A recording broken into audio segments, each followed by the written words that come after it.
Welcome to Charred Oak, the business, bourbon, and becoming podcast where bold ideas meet smooth pours. Hosted by entrepreneurs Matt Gerard and Shane Tice.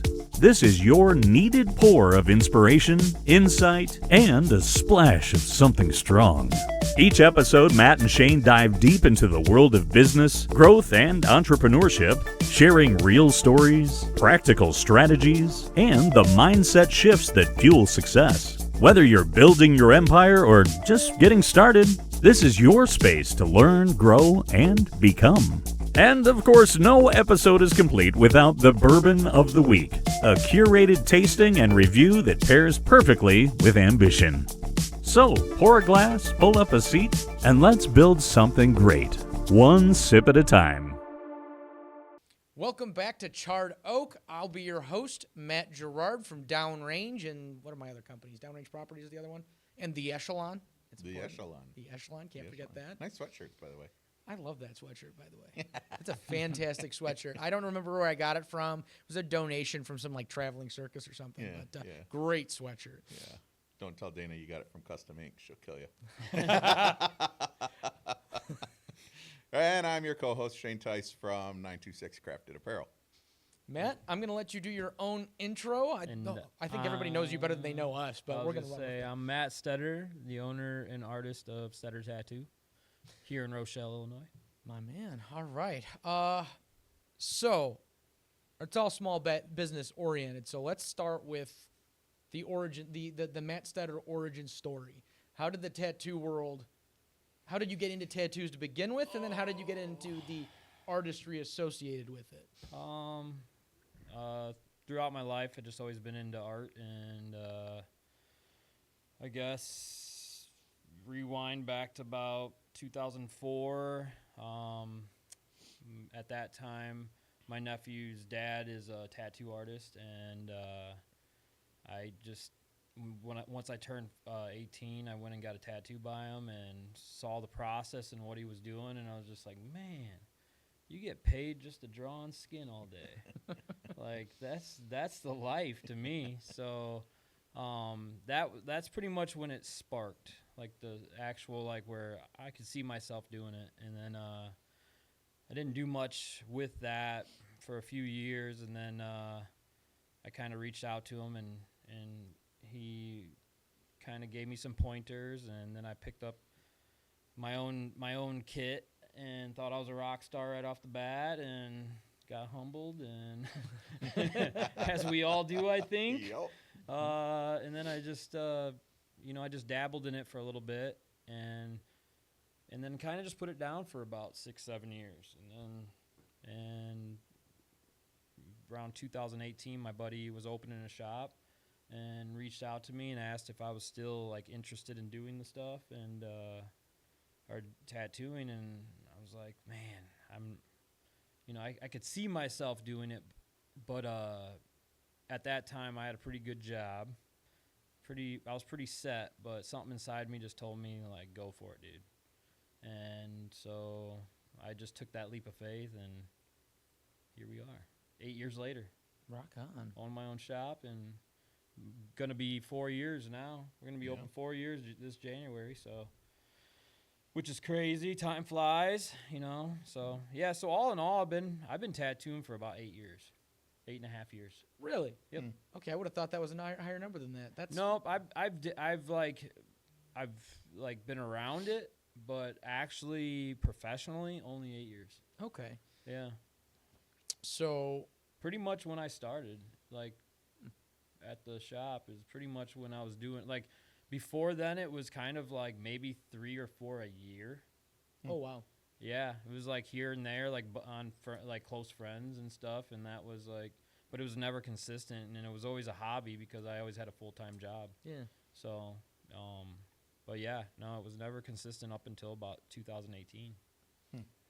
So then, how long were you at your buddy's shop then? You might have said this, and I'm just 2018 to 21. Okay, so 3 years at your buddy's shop, and that. So was that like a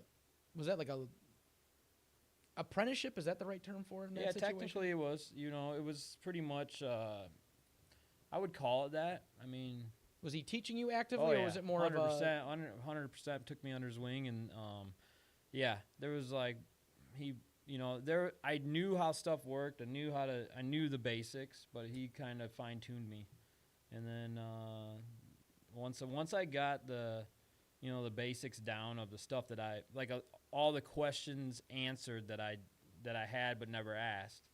It was that's where it kind of like the progression took off. Yeah. Because like I said, I've always been into art. I've always been artistic. So it was like throughout as long as I can remember, probably every school paper had a drawing on it from first grade all the way up until I graduated. I mean, my notebook, everything was covered. So That's why they called you the doodler. No, I'm just the kidding. doodler. What's up, doodler? Yeah, so That too. So then, part of that apprenticeship, did you learn like the side of the business portion of that too, or was it just mostly the ink portion of it, and then you kind of had to figure it out on your own when you left on your own? So just watching them, and there was a couple times where they went on trips or where vacation, and I was the one running the shop for like a week or a couple days, and at first I was like, very overwhelming, but then then it started becoming where it was like, man, I could really do this. I could do this, and then when Rochelle lifted the ordinance, that where you could have a parlor in town, I was just thinking, dude, if anybody's gonna open a parlor in Rochelle, it's gonna be me, because that's my hometown, and Yep. it's like so that as soon as I caught wind of it, I jumped. Was your buddy on board with that? Yeah, jump? no, yeah. He before I even said anything, I asked him if he wanted to open another one and me just run it. It was just because I was already living in Rochelle and I was commuting, so it was like I just was like saw a window of like maybe I don't have to commute anymore, and so I asked him, and he was just like, nah, I'm good with one. And then I was like, well, we're still really good friends, and we talk all the time. Actually, they believe I'm tattooing them pretty soon. So Awesome. yeah. Nice.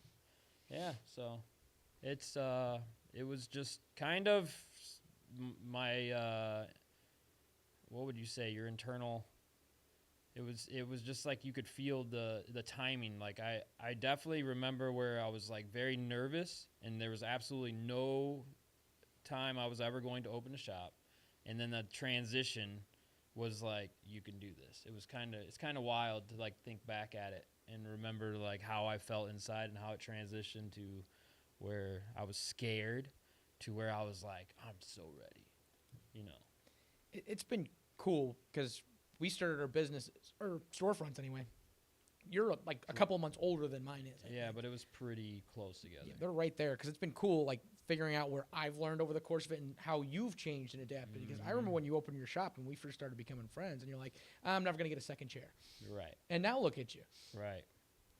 Now I got a second chair, possibly a third. Oh, you're looking at a third Oh, wow. too. Well, I mean, we're gonna set up for it, and we're gonna just utilize it for like painting, or like see in that shop. And any client that's watching this, they're gonna probably laugh when I say they have to chase me around the room to get a good picture. Like I'll be like, okay, come over here, let's do this lighting, and then I'd be like, one more, let's go over to this light, and I'm like, I just like options, and really it's just because it's not very good lighting. I don't have.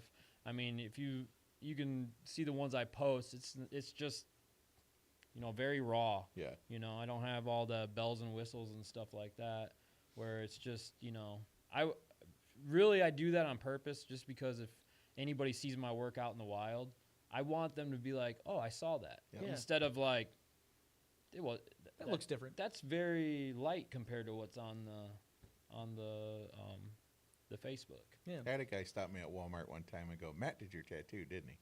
I'm like, yeah. He's like, I saw it online. Yeah, see? Perfect example, man. Like, yeah.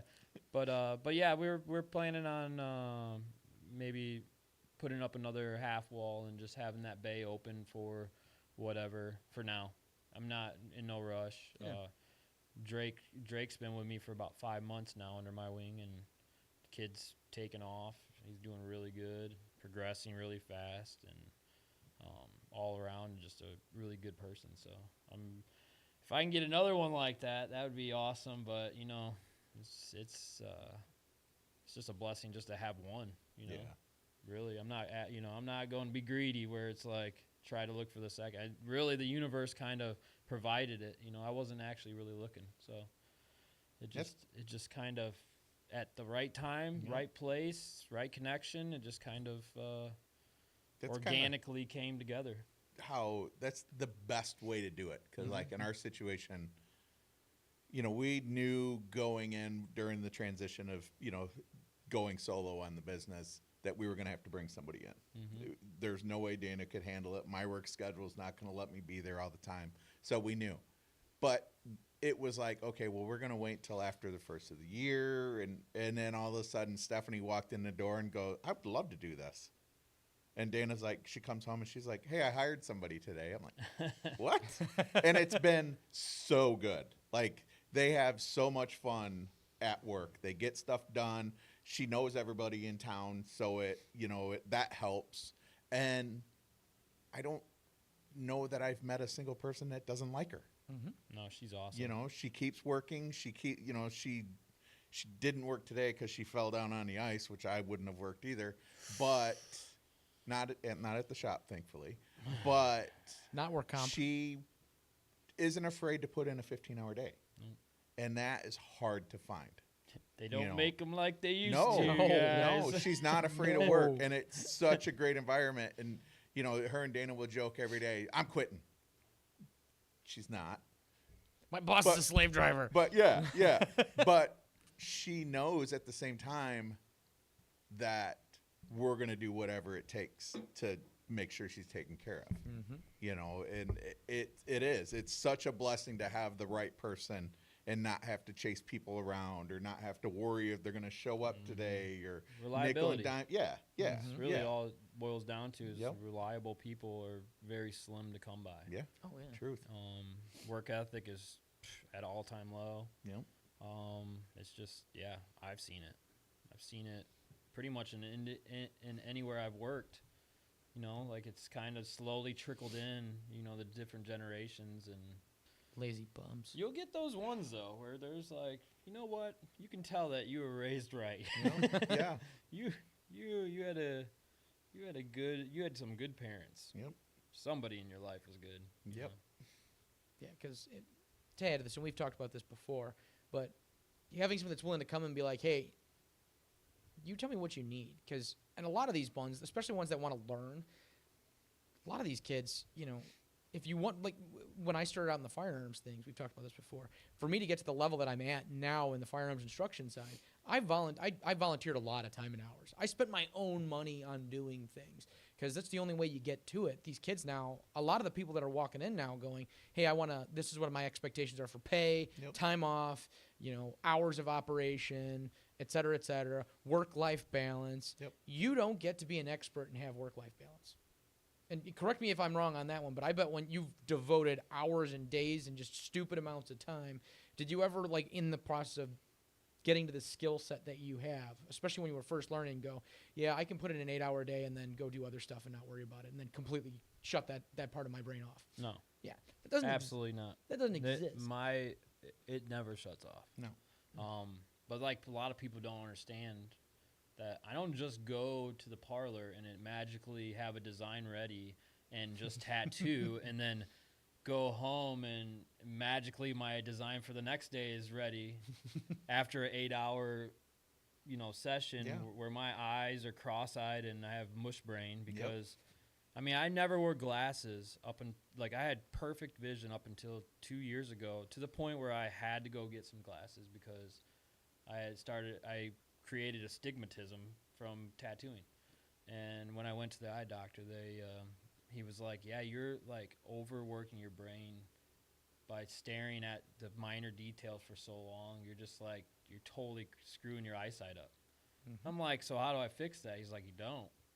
I was like, well, I gotta have eyes to tattoo, so what do I do? He's like, well, you're gonna have to wear glasses and it'll slow it down, but he's like, you keep doing what you're doing. He's like, they're just gonna keep slowly getting worse. And would like readers help you? So that's what I started off with. I have readers, and which I use.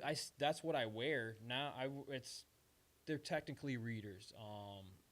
But I have like then my prescription went up, and then I tried those on, and I was like, no, dude, like my eyes were huge, and I was like, give me 10 more years, I'll wear these, but I am not wearing these right now. Like I just didn't look right on me, and so I mean I saw like Superman. Like I could see the pores on I was like, wow, this is awesome vision. I was tempted to wear them, but I was like, nope, it's just not me. You go from never wearing glasses your entire life. I'm 40 years old, never wore glasses up until 37, 30, yeah, right around there. And, you know, it's a big change, especially when you think you're, you know, like now it's like, okay, the back of your life or the age is setting in to where it's like, man, I'm getting older. Yep. You know, and but yeah, I mean, with the eyesight, but back to what you were saying about turning the brain off and stuff like that, it never stops, and nobody really understands, like, or really not a lot of people ask, but they just think that you have that design, but to be honest, like in reality, like I spend 3 to 4 hours a night after that 8 hours to do a design for the next day. Yep. Mm-hmm. So technically, all in all, like some people get to like, you know, 9 to 5 or whatever. They clock out, they get to just unwind right when they get off, and it's like I'll get off at 6, but I'm not unwinding until 11:30 or midnight. Yeah. And then I got to get up in the morning early because I mean I got family, so I got daddy duties in the morning. Yep. So it's like it's never turned off. Yeah. But I've learned it's normal to me. Yeah. And part of that is being the business owner, because we don't get to shut off as business owners. And part of it is being good at what you're doing is the same way whether you are the one running the business or you want to be good at it. Right. If you want to be good at it, there's going to be a level of obsession. Yeah. With passion. Yes, absolutely. That normal people kind of look at and go, that's not healthy. And you sit there and going, if you can find a comfortable way to be great, I would love to see it. 100%. There is no comfortable way to be great. No. But you know it's tough to explain. And anybody in this generation that's like, oh, I need to have X, Y, and Z, and I should be getting paid X, Y, and Z, and I should have work-life balance. And that's why a lot of these guys say it doesn't exist. There are periods of your time where you can relax more, and then there's periods of your time where you're going to work your tail off, because that's just how it works. It comes in waves and tides. And 100%. And that's why I appreciate every, like, moment that I have downtime, like, just even if it's a minimal. Like, you know, years ago I was so used to, like, I could, you know, go work out every day, or I could go do this every day. And now it's, like, down to maybe 2 days a week I got, you know, a couple hours. It's just how it goes, and you just got to be okay with it, because like, you know, like you were saying, uncomfortable, well, that's growth. And I mean, to me, sooner or later it kind of transitions to just normal. It's really hard in the beginning, and you just got to get past the hard part, the a million sighs in a day where you're just huffing and puffing, and then you start noticing, like, no, I could do more. I could do more. yeah. And that's kind of where I'm at now, where I'm so busy, but yet I still strive to do more. You're comfortable with that level of effort now. It's like, yeah, it's kind of weird, because like I look back at it and I'd be very overwhelmed. Like, even if it was like last year, Matt, looking at this, you know, to me now. Last year, Matt would be like, bro, I got to go to the bathroom and do some breathing exercises right now. I'll be right back. I'm about to have a panic attack, you know that. But now it's just like, I just roll with the punches, man. Yep. It's all you can do. It's all you can do.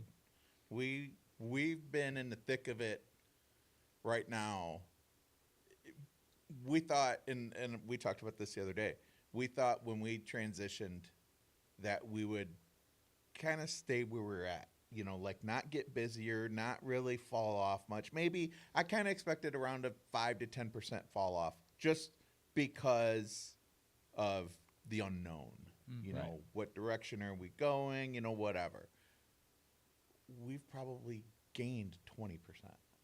Like, we've just there was one day, let's see what, I was in Monday or Tuesday this week, and it was a line of like 8 people. Like somebody would come to the counter, order something, walk away. The next person, order something, walk away.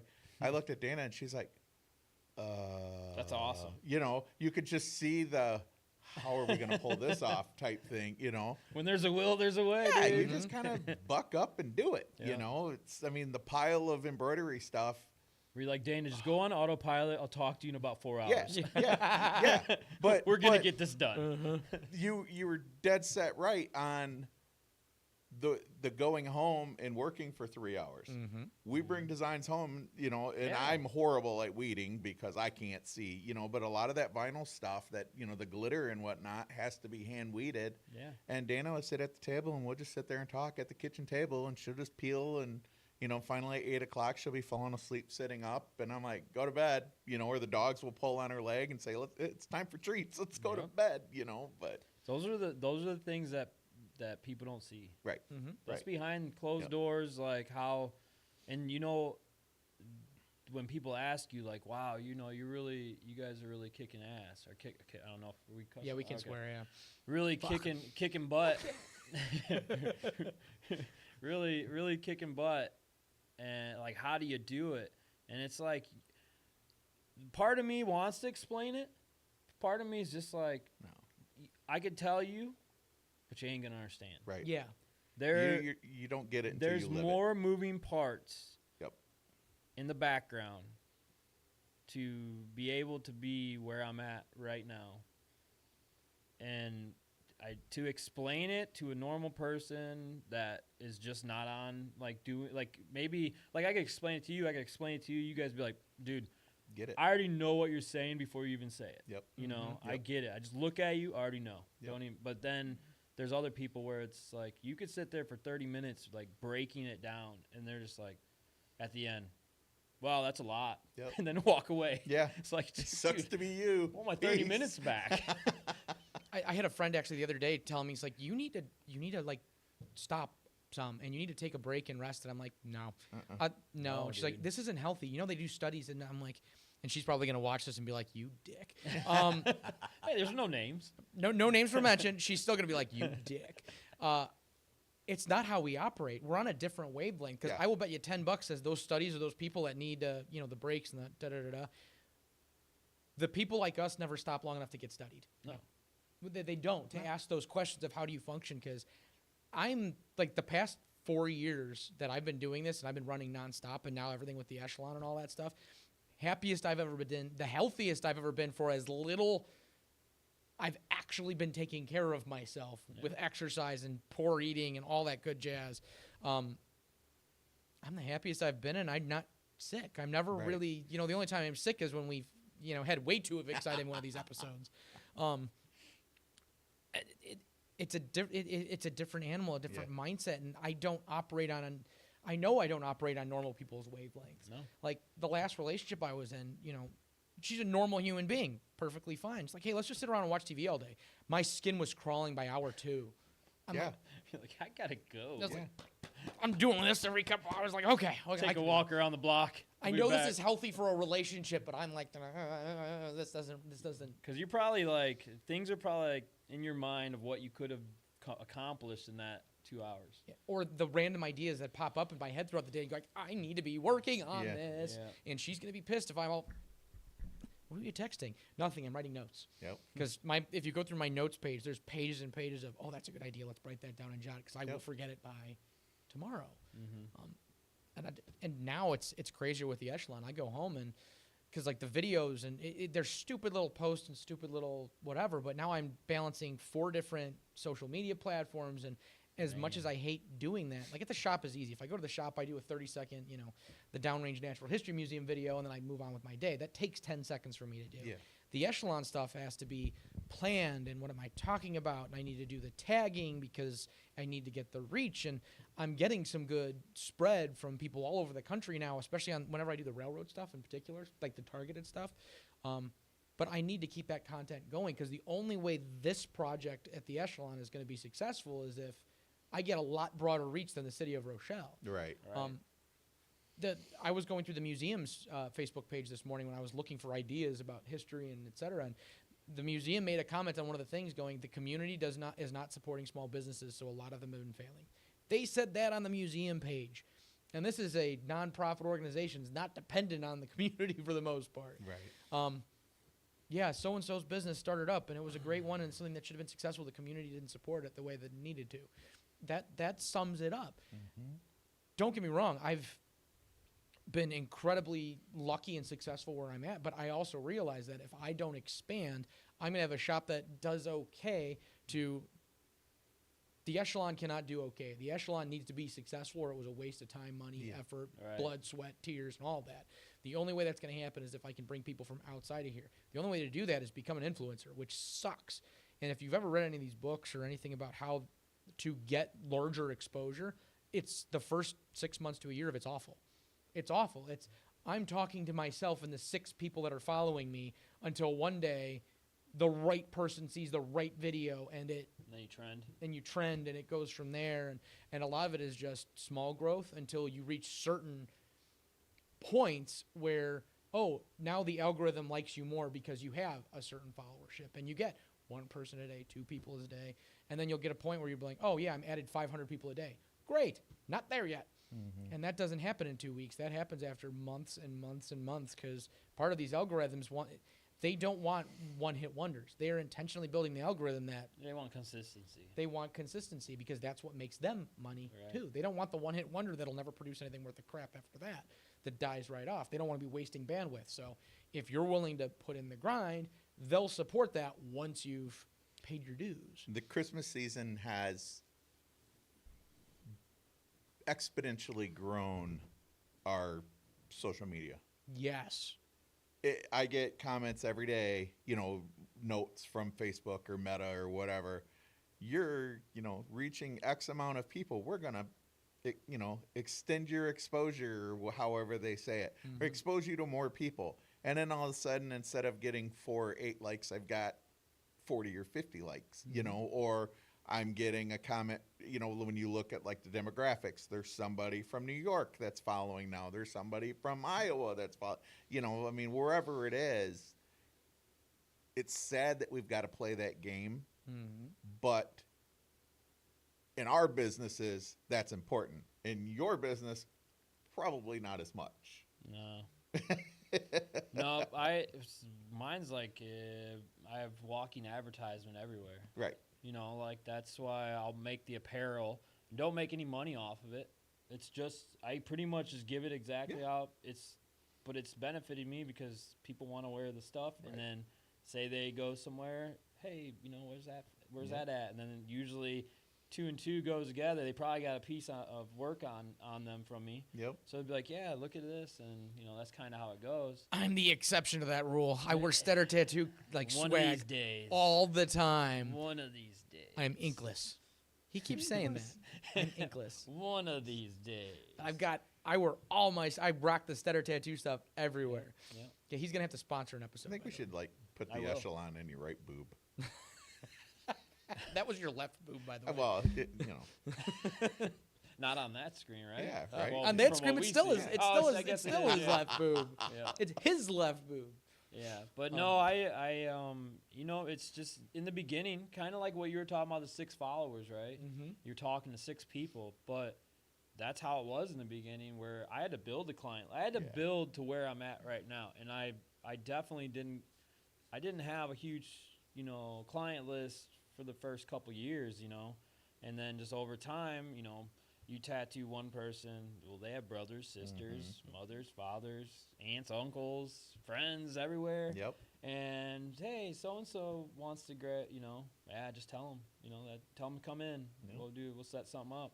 And then over the past 8 years, now it's to the point where I haven't been able to take a new client on, and here and there I have, but it consistently cycle through in over a year and a half. I have here and there new client. Yeah. But I haven't been able to take a new client about a year and a half. I haven't even been on the Steder Tattoo page in over a year and a half. Oh wow. I just do my personal because it's just too much. It's just I can't I can't. What am I gonna say to everybody? Like, Right. hey, sorry. So I mean, it's to the point where I just had my voicemail on at my shop that just says I'm not accepting any new clients, and I made that last April, and it's still there. So it's just, but sooner or later, you only got so much canvas on, you know. Yeah. And then I will have to cycle. So it's just like at that point where I feel bad, but I am only one person, and I do have a family, and I got to learn work and home life balance, and it's stressful. That part's stressful. It's where you want about 42 hours in a 24-hour day to get everything done, and it just doesn't work. So Yeah. The best kind of problem to have, though. it is. It's an awesome problem to have. It's just It still sucks. The stressful part is that everybody wants things yesterday, and I was actually nervous at first. Before I was just like, it is what it is. But I was nervous that I was gonna get like a negative, feedback. Oh, he doesn't do that, or just it's like, man, I hope that it doesn't go down that road, because it's like, if they only knew, I want to be able to do it, I just can't. I physically can't. Well, and you're not doing the gumball tattoos either. No, you're I'm not doing the 45-minute, Smiley eight face, a ball, butterfly. smiley face, whatever. 95 to 98% of the stuff I post is done in one session. Yeah. Yep. Like all those half sleeves and everything, they're done in one. I do them in one take. And I can say this from an observation standpoint, because everybody talks about your tattoos in town. Again, I wear your swag all the time. Like, what have you gotten from him? Like, not a damn thing. The hoodie. I've got the T-shirts. I got the hat. Just whatever. supporting my bro. I'm just supporting my brother here. What it has done, though, is it hasn't come up as complaints. It's, man, I'd love to get one of his. I just can't. It's that unobtainium, and you've got this different reputation where it is, you've created that, what's the term? Stigma. Not the Not stigma. Yes. God damn it. I lost it. There's not enough of it out I there. have no What's the idea what term? you guys are at. It's been a long day. My vocabulary is about 100 words, so that is probably not in it. Yeah, it's been a long day. I've been running since 5, and it's clearly showing. The fact that they can't get in makes it even more desirable, so everybody talks about it. Exclusivity. Yes, absolutely a big chunk of that. That's been a huge, I think, that's going to keep you relevant. And when you do need to start cycling through people, that's going to be a not to, and I'm not worried about this lulling you in any kind of sense of false sense of security or anything, but it will probably make things easier, because people are like, wait, whoa, there is an opportunity to get in there. Yeah. Because you have these conversations with everybody that comes in your door. We talk about this very freely with everybody. We've talked about it when I come in to visit. People are going to hear, oh yeah, no, he says he's finally got some openings and stuff like that. People are going to be jumping at the like, oh, I can actually get a Steder. Yeah. All right. There is one thing that I've heard multiple times over the last 4 years, is somebody will come in and Scarcity. Sorry. What is that the word? That was the word. Yeah. I thought your Tourette's was kicking in. Also, yes. Scarcity. Kind of I'm jumped sorry. a little bit. I got excited. I was like, I remembered the word. Yeah, but I'll have like clients who will say, hey, I talked to one of their friends or whatever, and they want to get a tattoo by you, but they said that they could you can never get in, or you can never get in with Matt. And I'm like, so who's your friend? And they tell me, or I have them show me a picture or whatever. And I'm like, yeah, I've never talked to that person, or I've never seen that person in my life. Yeah. So that I've gotten that a lot, to the point where people are saying this, but yet they've never even came and talked to me. Like, just come to the shop, talk to me. I do know and that I promise you, like 9 out of 10 times, that's how I get those few new clients. Is the ones that just stop in. They call, but they never. It's just like. It's like I'm not at the I'm not at, when I get done with my tattoo, I go home. Yeah. I'm not there like a regular parlor where I'm till midnight or whatever. Like, and then when I do come, if there's messages and stuff, I'm not accepting, like in the general idea, I'm not accepting new clients. So I just don't even, I'll have, messages I'll just listen to and feel bad. because I can't get them in. Mm-hmm. But usually, like, the ones that have come in just on the fly, like, just, hey, just come check the shop out or whatever, really would like to get in, that just shows me, like, oh, they really want me to tattoo them. Mm-hmm. Not the ones that I've never seen or talked to that say they can never get in. Mm-hmm. It just shows me they went out of their way to stop, get out of their car, come into my shop, and tell me, you know, personally, Matt, I love your work and I really want a piece. Dude, I will find a day for them Mm-hmm. because they did that. People are afraid to come in because they're afraid that they're not going to get to talk to you while you're tattooing. Oh, I've had people say that it's like, oh, because I've told a bunch of people, stop in. And yeah. come back to work ethic thing, though. This is it, is if you want it, you're going to get it. Yeah. People are afraid to stop in. He's like, oh, I can't come in there. He's going to be tattooing. Go talk to him. No, I don't want to interrupt him. Like, I go in there and interrupt him all the time. I've had 12 to 15 people over my shoulder for like a 4-hour tattoo before, like just over my shoulder while I'm tattooing. Back when I was at the other parlor, they always had like city events and stuff, and it was like kind of like Christmas walk, but it would be like almost like I feel like it was like every other week. But there'd be people that just come in the shop. I'm just in my bay tattooing, and I got random people just staring over my shoulder. It doesn't bother me. I actually enjoy talking to people. So, don't ever feel afraid to come in and I tell chit-chat. people all the time, but a lot of people are also scared just because they can be scared. But I come in and bug the hell out of you all the time. I'm not even a customer. That's not true. I bought a couple of shirts. You throw me a couple ones too. But I'm not like a real customer, and he puts up with my shenanigans. I steal coffee every now and again. It's a good time.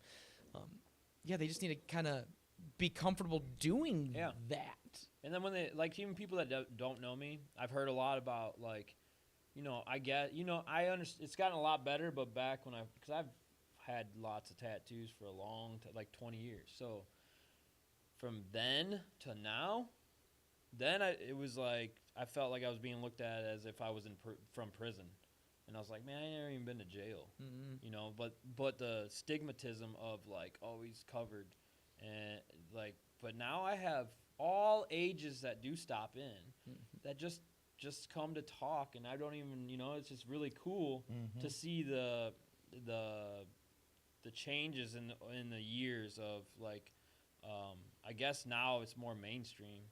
It's, you know, there's a lot. CEOs are sleeved out. There's like people at top parts of the company are covered. I'm the oddity. Yeah, no. Nowadays, I am the oddity. Yeah, you better get some before you get into a nursing home, dude, because our generation, once we're good, it's gonna be weird if you don't have one. I'm a weird guy to begin with. Alone at the lunch table, dude. So that guy ain't got one tattoo. Wow, rub my high school life into my why don't you? Man, last time I invite you on any kind of thing. That's why it's my pitch, dude. You gotta come down and get a tattoo. Pitch. Stop being a loser, Gerard. Get a tattoo. You know, no, it's a good pitch. It's a solid pitch. Shaming. Like, it's a horrible pitch. The worst kind of peer pressure. The worst kind.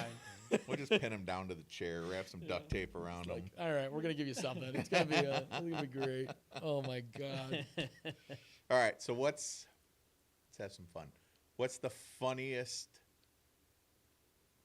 moment you've had tattooing somebody? Like one of those things that you still to this day go, oh shit, I can't believe that happened. Oh man, that's welcome aboard on somebody's penis. Absolutely not. Nope, never done that. I really don't have anything wild that I'm trying to think. And what stinks is that it's because I'm in a small town. Yeah. You know, Yeah, like sure. if I was in the city or something, I bet it'd happen every day. Something wild would happen. But being in a small town, like, I'm not saying Rochelle's boring, but there's other than here and there, you'll have some randoms. But like for client purposes, I haven't really had. And I feel like that's not. I just let you guys both down. No. On that one. What about that time that crazy girl came into the shop? It was me, you, and I'm like, you need to go. And I was pretending I was on duty. I was off duty. Oh, freaking. I mean, if we're talking about like that type of stuff, She was at our shop last night, by the way. Yep. If you're talking about that, yeah. So, at first I thought everything was great, like it was normal.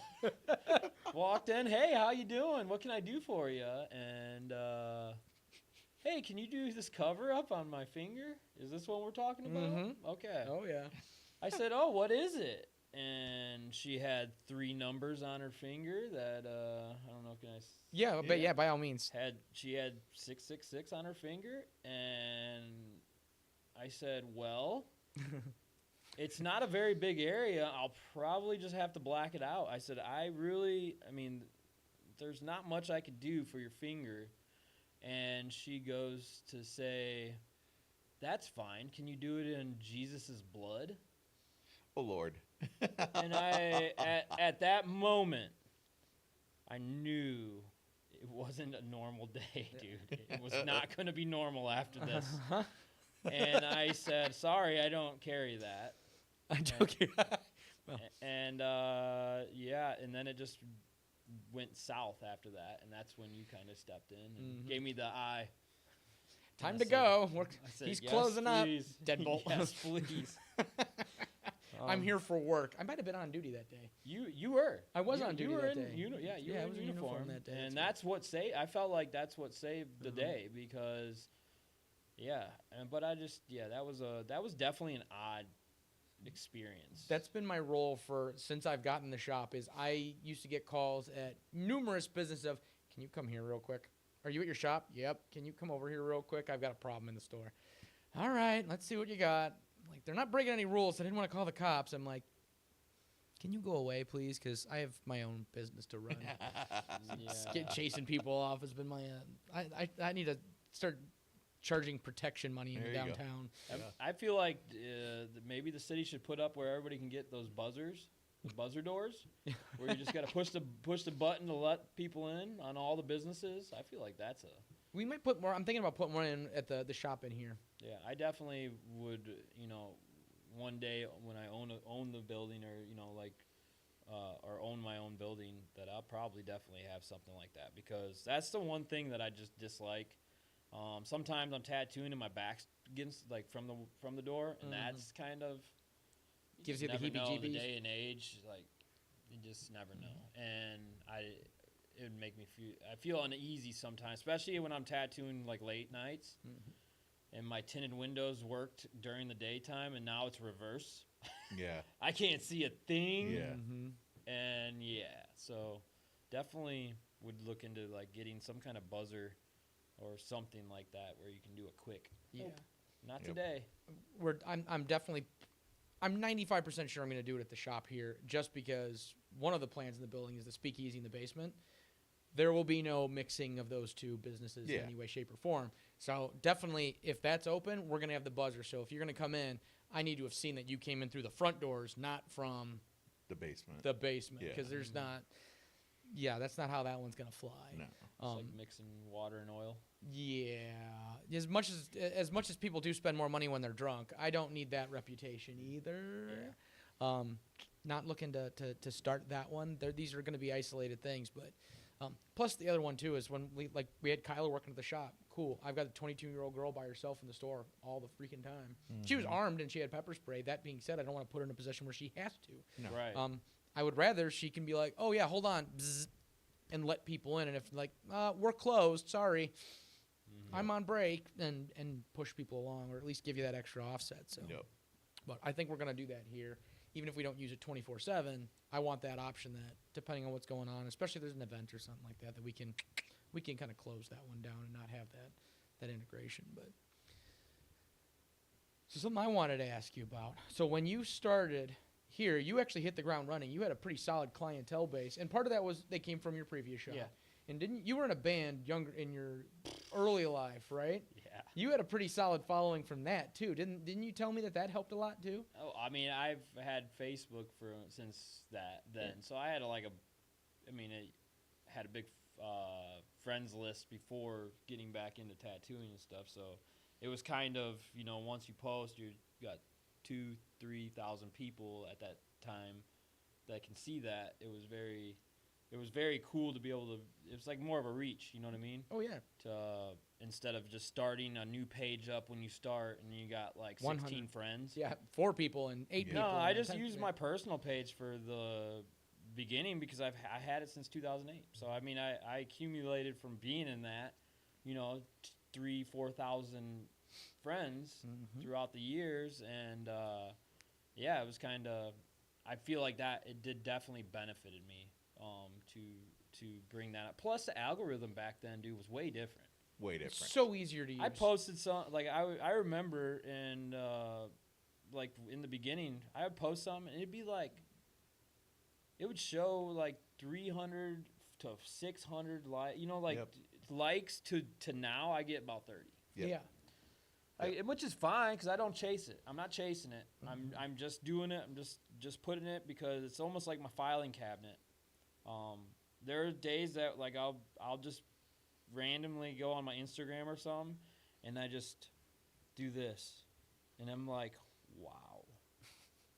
There's like so many hours there, and then just be able to like look back. I don't know how to explain what I do, but like each piece, I'm just like, I remember that took 8 hours to design, or man, that was a long day, or wow, that really, because when you just don't look at it for a while and you come back to it, like you have a new appreciation for it. You know, you're your biggest critic. Yep. So you know, in the beginning, I used to pick my stuff apart to the point where it was like almost negative. I was almost being negative, and then I realized, you know, that should fuel your progression. Like, don't sit there and kick yourself in the butt over stuff, minor stuff. It's like just learn from it and do better next time. Like just keep constantly do it. And now I've gotten to a point where I'm just like, man, I'm proud of that piece. I'm proud of that, and I just kept doing that, you know. So it's really cool to look back at like my progression but I mean it's like so many, dude. Like it'd take me forever to get to the bottom. I did that about a month ago. A memory popped up of the very first radio control car body I painted, and that was at Kreger's house when we lived in Kreger's house, and down in the basement, and I painted it for a guy in town that used to race RC cars with us. And I'm like, I remember doing it going, this is such a hack job. And then, you know, that led to like somebody else asking me to paint one. And then I started my own little business painting RC bodies. And I was the same way. I was like, I'm not that good. Like, I'm not that good. And then a month ago or so, a bunch of memories popped up, and it took me into the folder of all the car bodies that I painted. And I'm scrolling through, and I was like, I was damn good. Why am I still not doing this? Seriously. Like, you know, there's no money in it because it's very similar to you. It was an 8-hour process from start to finish on some of them, and you're making $50, $75, you know. But it was the self-gratification of looking at it and go, see that RC car on the shelf? I did the body for that, you know, and it's all over the country. And, you know, so that was like the shining moment of my career doing it. But it's you're your own worst critic, and you don't give yourself enough credit for the project that you do. I mean, there was a point where, you know, people would say, oh, I love it, or this, and I wouldn't even believe it. Yeah. You know, I was like, I could do better. I can do better. You can always do better. Oh, yeah. But it's not, you can't take away that it maybe was a good piece, you know, like, and I was getting in my own way, and it wasn't allowing myself to, you know, like, take those wins, you know, small wins, even if it's a tiny win. It's like I was ignoring all that to where I'm like, no, it could be better. It could be better. And now I finally have, you know, in the last couple of years, just I'll step back and be like, you know what, I'm proud of that. I'm proud of me. I'm proud, you know, I'm more positive to the way I talk or like think to myself than I was, you know, and that's helped out a lot too. Like your morale. Oh yeah. Is 100. Like if you have low morale or, you know, low confidence, it doesn't matter how good you are at what you do, you're gonna put out shit. Yep. Like, and that's what I've told my apprentice. Like, I was like, it doesn't matter how good of an artist you are.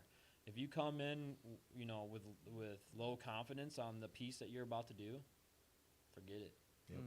You're not going to pull the best work ever that day. Yeah. So there's no reason to even think that way. No, you go in there thinking like, I'm gonna do the job. I'm gonna knock the shit out of this. Yep. Knock it right out of the park. Yep.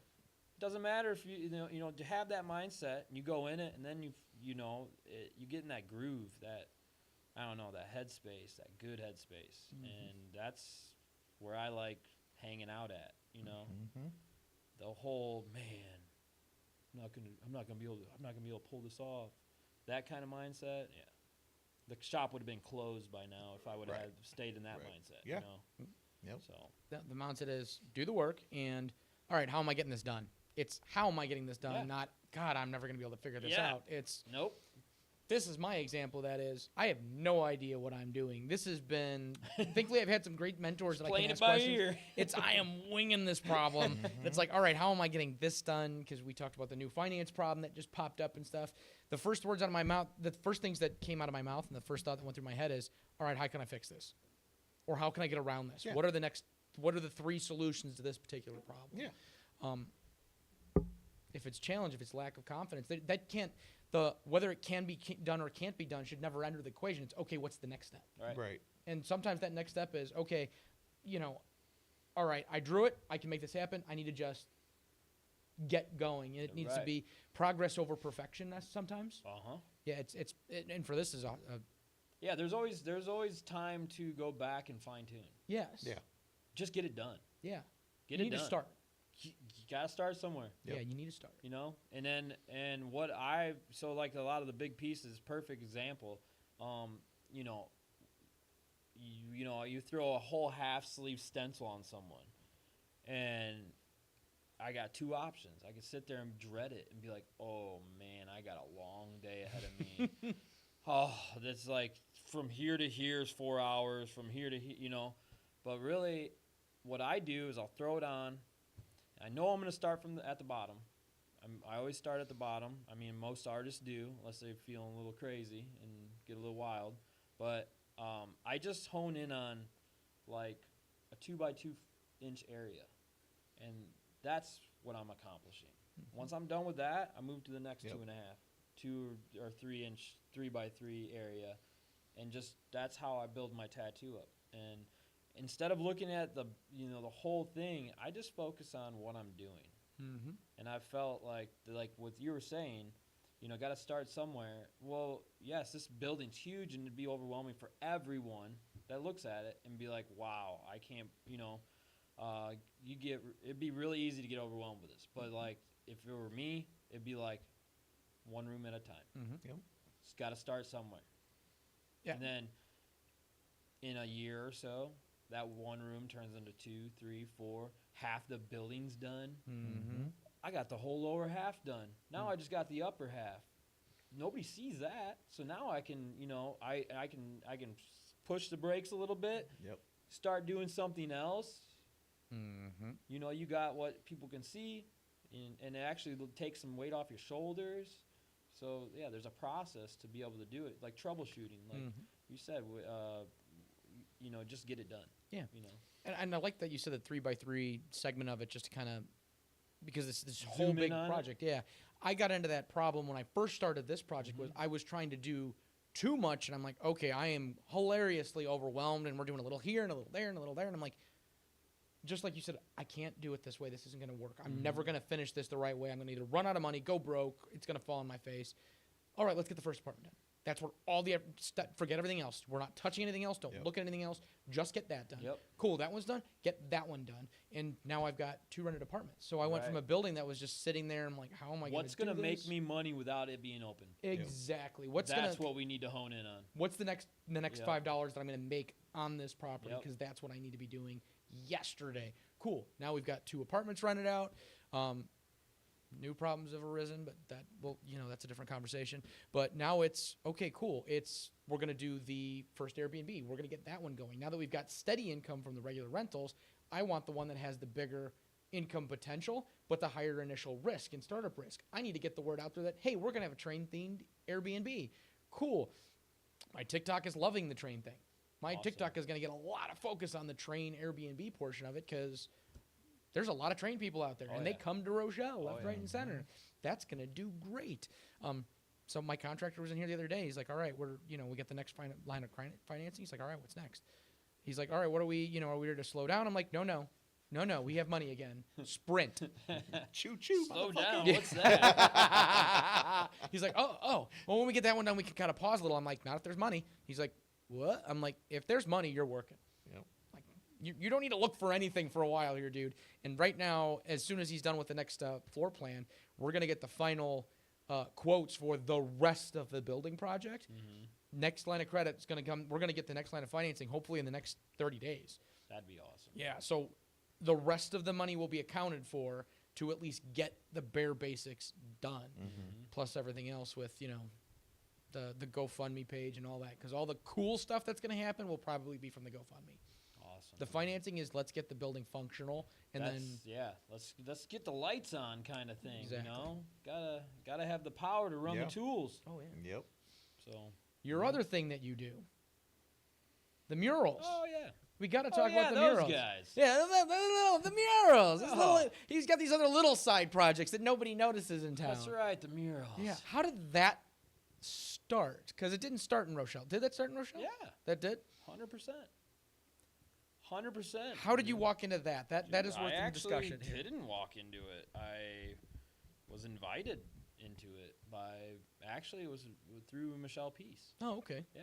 She, once I opened the parlor, I really never painted on that kind of scale before. I wasn't a mural artist, but again, back to I'm gonna do it. I had that determined mindset. I'll find a way. I'm a troubleshooter.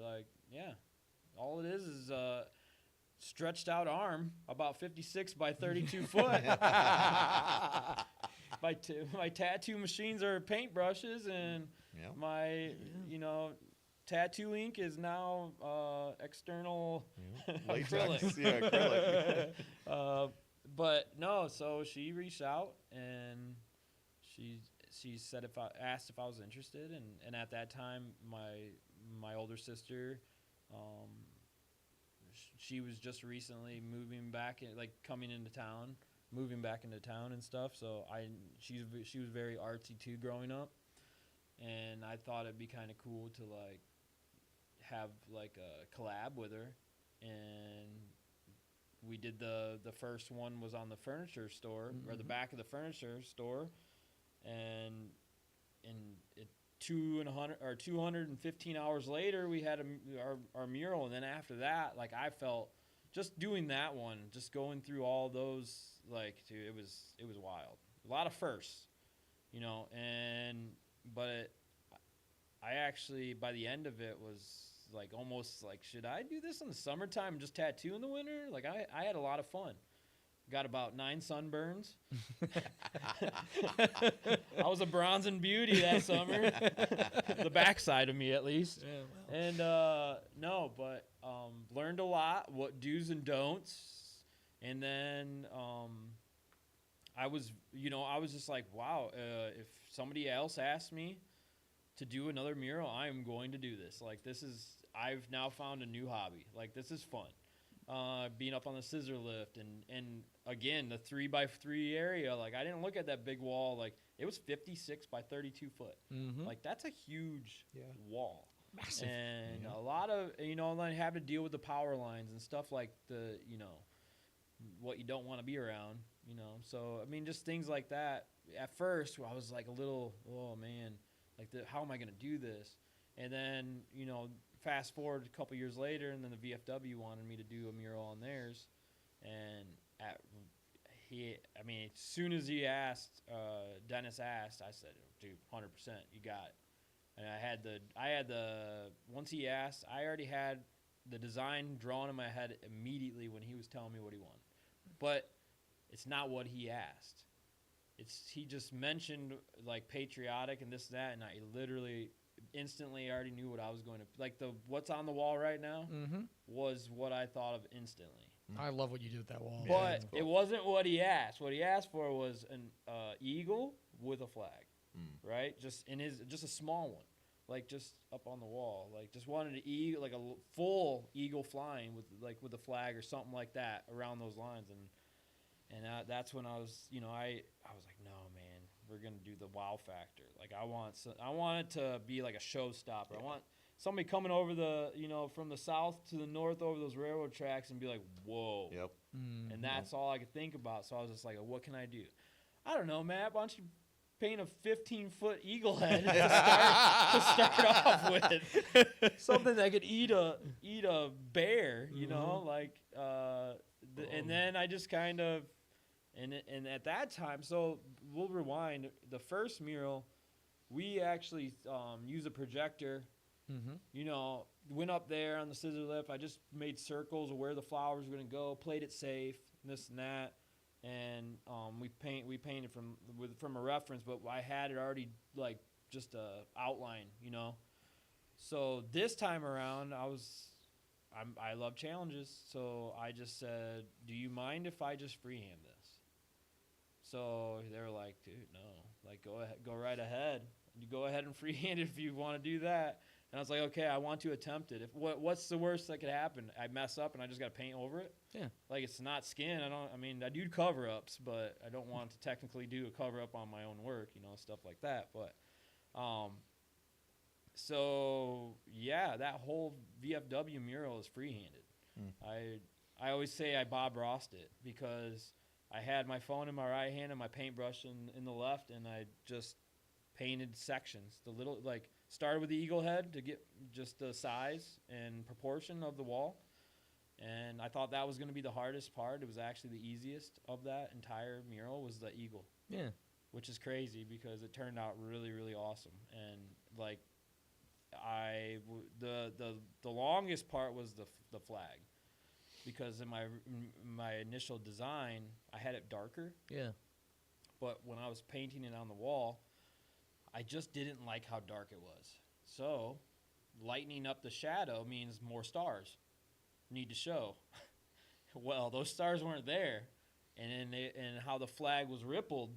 Well, you don't just put straight stars on a realistic flag. You have to curve that star the way, and they don't just curve. Right. They make weird shape, like stars make weird shapes. So I was up there freehanding curved the stars for like, man, I feel like I spun my tires for like 2 hours just getting the right. I'd come down, walk out, look at it. No, that's not good. Go back up, and then finally it was about seven stars that weren't on the initial design that I had to make up out of my head on the fly while I was doing that mural. Wow. Oh my God. Yeah, that were just totally out of thin air. They weren't even on the design. I had no reference, nothing. It's always the head nod. I'll give the head nod. I tell this to my clients. I know the design is done when I give myself the head nod. It's weird, but I do it. Like I'll be drawing, getting the design ready, and until I get I do it. I don't know what it is, but it's like internally it tells me like, you did it, Matt. It's done. Now go to sleep. You have arrived. You have arrived. You can now sleep. But yeah, no. And then now we have, I have another mural that's coming up in the Dr. Chur's old office, the old Midwest building. Yeah. I'm doing that one. That's going to be a tribute to LD Carmichael, and I'm gonna have that done before June, I think. So okay. I'll start on that bad boy in spring. Well, probably one of the first nice days. I'm probably gonna be out there and just kind of figuring it out. We haven't made the design yet. I still got to go to the drawing board and talk to, because we got a few people that are involved with like the planning and stuff, and I got to make sure. Everybody loves it, you know. That's what you got to do, and so we still got to do that meeting, and after that, then I'll design something and present it and get it okayed, and then the fun starts. So yeah, I dig it. That was a long version of. There's 20 minutes of your podcast right there, buddy. That was important. That's a huge chunk of your local component of the business, because it's it's the growth and everything else. It's the becoming. One of these days, I hope to have like almost like every main street corner or street have a Steder work on it. Yes, dude. Because you gotta think like for my kids and stuff, like like be able, like, to me, my dad was really involved in the little league. So growing up, he was very involved. Helped. He built the dugouts for the softball field and the umpire, like, or the ump stand behind the home base. Like, we have our initials that are carved into the concrete foundation from like 89 or something like that. Oh, cool. So, like, it's just kind of cool I can walk over there and look at that and the nostalgia of just like, I mean, there was one day where like it was just, you know, to reminisce. Well, wouldn't it be cool to, like, say, you know, down the road, because unless these buildings are getting tore down, I'm sure the paintings will stay up, you know. So if I'm old and gray, or God forbid anything happens, that my kids can literally any part of Rochelle walk and see their dad's work. Stederville. Stederville. It's just that's kind of where I'm at. That's my motivation. It's just like it's something that I wish I had more of. Yeah. You know, and I'm trying to do that, provide that for my kids, because it would be the coolest thing to be able to walk and see more dugouts that my dad built, or, you know, stuff like that. So And I love that too, especially with the murals, because they're big. It's a great attention getter, but it's exactly what downtown in particular needs. It's exactly what we talk about all the time. Me and you have talked about this dozens, and I'm sure you guys have too, is we need to bring some life back to our downtown. 100%. And that's exactly what does that, is bringing these gorgeous, huge, monolithic attractions that people are going to go, I want to come and hang out downtown Rochelle just because there are 10 Steder originals covering half of the buildings, and I want to just walk around the downtown and go see and experience that. I got to go pick up the mural map. Yeah, exactly. But it works, though, because look at, and I can't remember the name of the little neighborhood now in Nashville. Yeah. It's like the town of murals, like the blocks. There's like 6 or 8 city blocks, and that's part of the draw, is to go down there and walk and look at each one of the murals. And you got the ones at the wings, and you got, you know, the different things that you're taking pictures in front of them. That's part of their draw. Oh, yeah. You know, it's, 100%. it's Like, super cool. I heard, like, whenever I did the VFW like that, there was a lot of traveling that went on to come see that. Yeah. And again, that's the coolest thing. Like, there was a lot of awesomeness that went into that mural. It wasn't just to be able to do that mural. It was just like for why I did the mural and who I did it for, and there's just a lot of awesomeness. That was the best 3 weeks. Like, to be able to, like, I'd be up there painting, and some veterans, you know, like, they'd be down there, and I'd come down to the scissor lift, get to talk to them, get to hear their story, and I just, you know, it was just, and I thank them for their service, and it was just really cool to be surrounded by just all them brave men and women. Like, it was just really cool. Like, start my day off with, like, just some awesome people that, you know, fought for our country and just, like, did stuff that not everybody does. You know, for me to be able to be painting on that wall, you know, and they were the lucky ones that were able to survive and be able to tell their story, and it was just really cool to be a part of that. And yeah, that's probably my favorite part of that entire. Even though I loved painting it, it was just really cool to meet a lot of new faces that actually live here this whole time in town that I never even met, and it was just neat to hear their stories and stuff. So yeah. Well, anytime you need a canvas, you can have the back of our building. You know what? I'm thinking about it. Like, I know I got you. I'm on the list here too. I got there's a couple of walls. You know, I definitely. Well, I'm putting in for the interior grant, so that's going to need to happen quicker than not. So you might have a winter project here, my friend. I wouldn't mind it. You might have a winter project. As long as I'm not in the cold for 8 hours a day, I'm good. As soon as Nicor gets turned on in the building, this will be heated, and that wall is getting done. So you will have a canvas available. It's like, Matt, I got good news and bad news. The mural's done, but it ain't drying.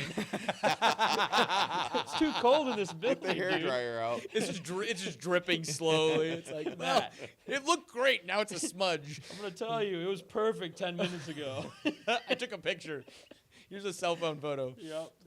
Oh, man. The story of my life. Well, it's getting taken care of. We hopefully. jumped the gun on this one, didn't we? Yeah. We'll get her done. We'll get it done. No, yeah, definitely. I'm definitely down to do that, and shoot, that'd be fun. Yeah. I mean, like it brightened up this alleyway. The first one we did, you Yep. know, went from 100%.